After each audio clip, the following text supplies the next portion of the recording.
les partis ZADI, DMP et INC de la préfecture de Tone haussent le ton contre ce qu'ils qualifient de graves irrégularités dans le processus électoral en cours, notamment en ce qui concerne la liste du parti au pouvoir, UNIR, dans la circonscription de Tonneins.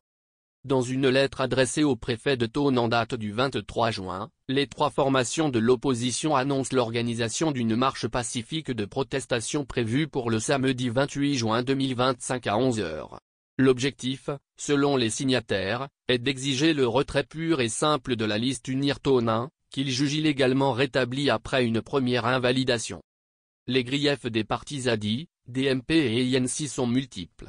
Ils reprochent notamment à la Commission électorale nationale indépendante, CENI, et à la Cour suprême une série de décisions contradictoires et irrégulières.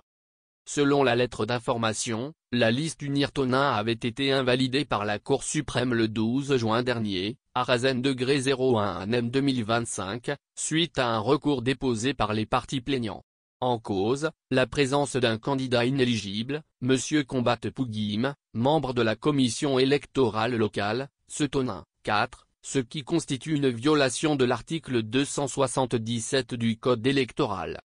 Cependant, à la surprise générale, un nouvel arrêt, N°034 M 2025, rendu le 18 juin par la même Cour suprême a annulé cette décision, réhabilitant la liste UNIR sans justification juridique claire, selon les opposants.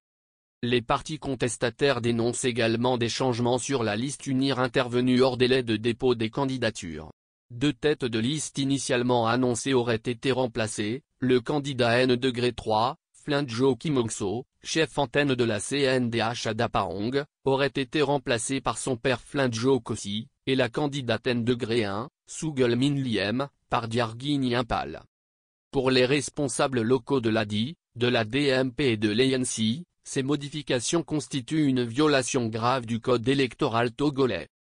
Face à ce qu'ils considèrent comme une manipulation du processus électoral, les trois partis appellent leurs militants et sympathisants à manifester dans les rues de Dapahong.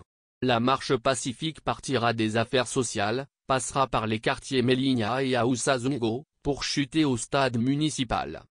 Les organisateurs affirment vouloir attirer l'attention de l'opinion publique nationale et internationale sur ce qu'ils considèrent comme une dérive grave de l'état de droit à l'approche des élections municipales du 17 juillet 2025.